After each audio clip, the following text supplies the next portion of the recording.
Let's turn now to weather impacts. We do want folks to be weather impact alert tonight and tomorrow as well.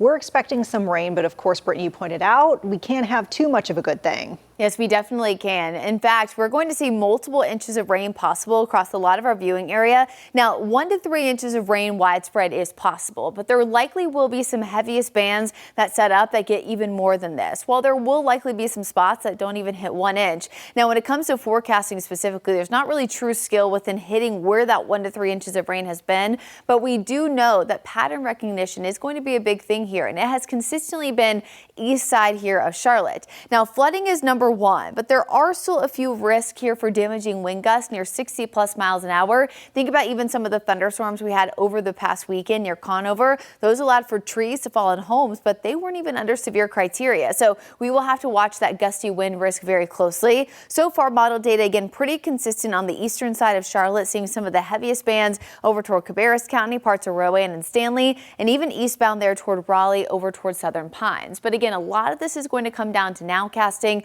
Where exactly does that stalled front set up? But everyone essentially has the risk for localized flooding that could lead to flash flooding. Now, what's the difference between the two? Well, flash flooding is a very short period of time where there's expected to be a rapid water rise. So think streams, creeks, areas that are already prone to flooding or are low lying. And that's going to be today and again into tomorrow, at least the highest risk across the Charlotte metro. Now, there will be an area of higher risk over toward the eastern side of the Carolinas, but again, closer to home for us, tomorrow is going to be the bullseye. Now, that also includes the overnight hours, so it's not just Thursday during the day. It also starts tonight. Eventually, that risk does shift a little bit farther south as we'll be tracking that cold front moving south along with it.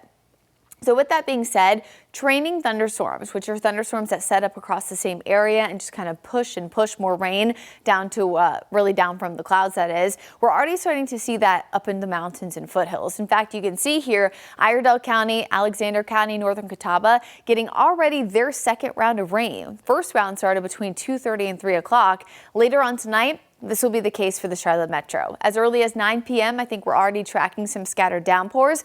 Notice a lot of red, a lot of orange on the screen, that indicating heavy rain.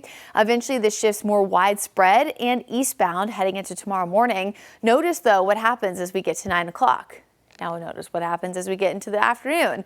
Again, they're training over the same exact spots, and so that's what increases the risk for localized flooding. Again, not a lot of skill in pinpointing exactly where that happens, but we are expecting that to be mainly along and east of Charlotte, within a secondary bump there of rain heading into Friday morning. So a lot of this will impact you heading into the next 24 to 36 hours, especially in the next 12 to 24. Biggest impact here will be localized flash flooding. But again, before that happens, we will be tracking some of those downburst winds. Now, when it comes to the downburst winds, this is a rapid push of water, rapid push of wind coming in from a thunderstorm. These can still happen outside of a technical severe thunderstorm, so please make sure you're keeping a close eye on those updates. You'll be getting them through our team as we go into the evening hours, but special weather statements, those classify strong storms versus severe. And so if you're someone who really keeps a close eye on the forecast, you want to look out for both of those things. Good idea here to secure loose items now if you can.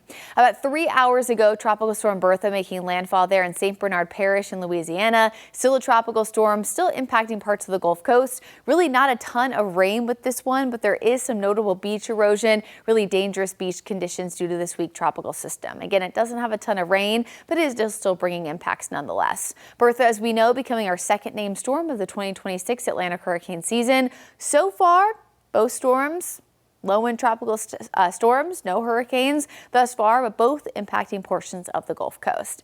Here's that Jerry Hunt Supercenter 7-day forecast. Long-term, biggest impact is going to be tonight into tomorrow morning. Still some rain, storms, and cloud cover lingering for Friday, Saturday, and early Sunday, but we very rapidly switch to a more summer-like pattern with the 90s back by early next week.